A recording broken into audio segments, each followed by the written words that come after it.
Good morning, students. How are you? I hope you are all fine.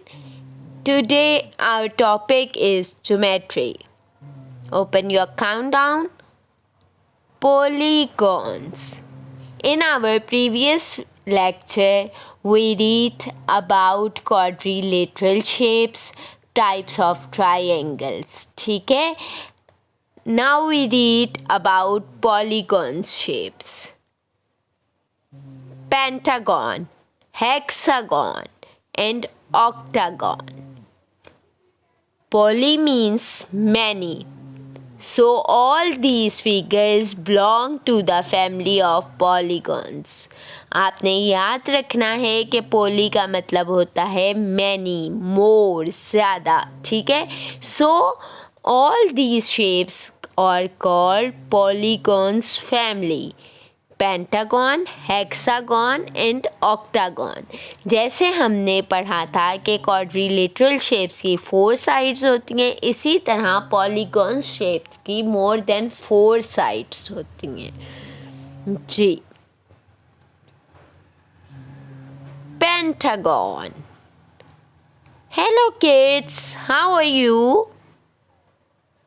My name is Pentagon. I am your new friend. I have 5 sides. जी बच्चों, आप लोग pentagon से मिले?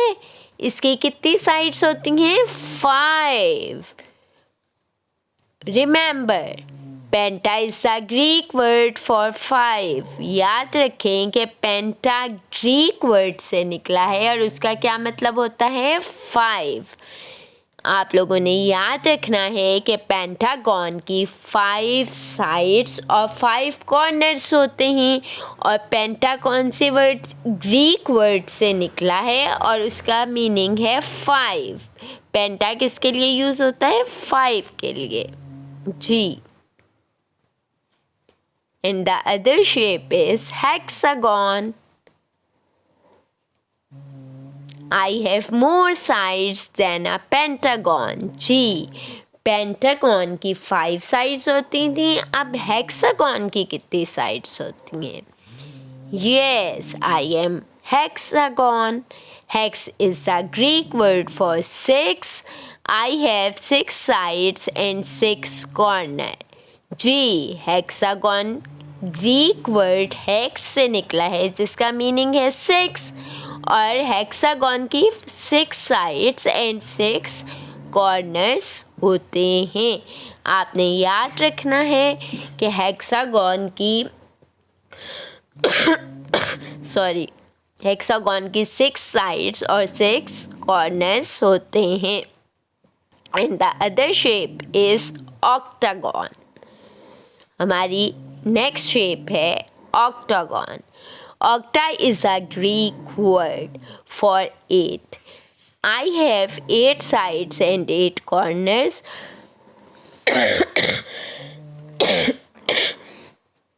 Sorry, beta. I am an octagon. I have even more sides than a hexagon. Octa Greek word है, 8 से निकला है. ठीक है? 8 के लिए यूज़ होता है. ऑक्टागन की 8 साइड्स होती हैं और 8 कॉर्नर्स होते हैं. ठीक है? और हेक्सागन से ज़्यादा साइड्स होती हैं. अब आपने याद रखना है ये बात कि हमने पेंटागन पढ़ा, हेक्सागन एंड ऑक्टागन. पेंटागन की कितनी साइड्स होती हैं? 5 साइड्स होती हैं. हेक्सागन की 6 साइड्स होती हैं एंड ऑक्टागन की 8 साइड्स होती हैं. जी. Parts of a circle. Now we read about the parts of a circle. Yes.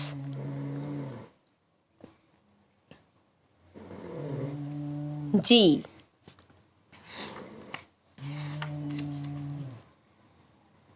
The length of the boundary of a circle is called its circumference.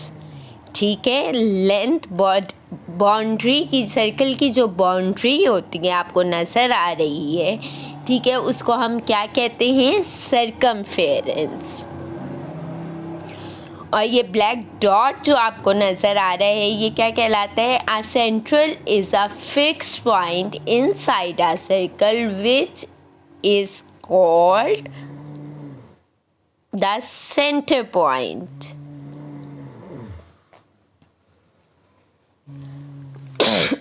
इसे हम कहते हैं सेंटर पॉइंट। ठीक है, जो बाउंड्री होती है सर्कल की वो कहलाती है सर्कमफेरेंस, और जो सेंटर में एक डॉट लगा हुआ होता है वो कहलाता है सेंटर पॉइंट।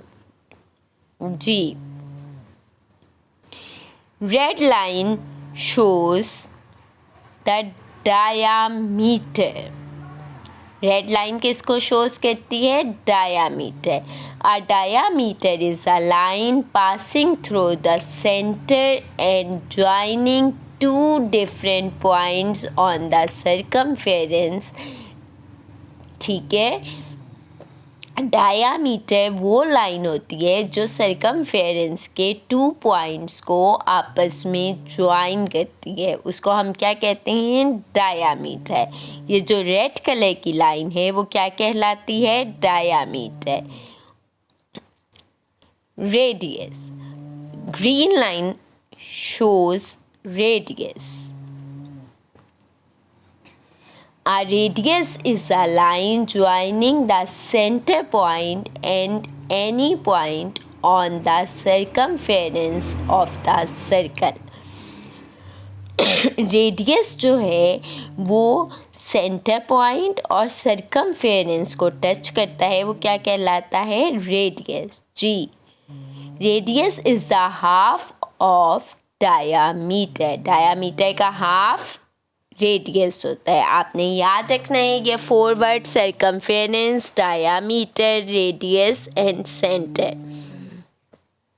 जो edge of a circle, boundary of a circle होती है वो क्या कहलाती है, सर्कमफेरेंस। और जो सेंटर पॉइंट होता है, दरमियान में एक ब्लैक डॉट नज़र आ रही है आपको, वो कहलाती है सेंटर ऑफ द सर्कल। और जो 2 सर्कमफेरेंस को टच करती है लाइन वो क्या कहलाती है, डायामीटर। और लास्ट डायामीटर की जो हाफ लाइन होती है, यानी कि सेंटर से लेके सर्कमफेरेंस तक, वो क्या कहलाती है, रेडियस। आपने याद रखना है centre, circumference, radius and diameter. Okay students, take care, अल्लाह हाफिज़।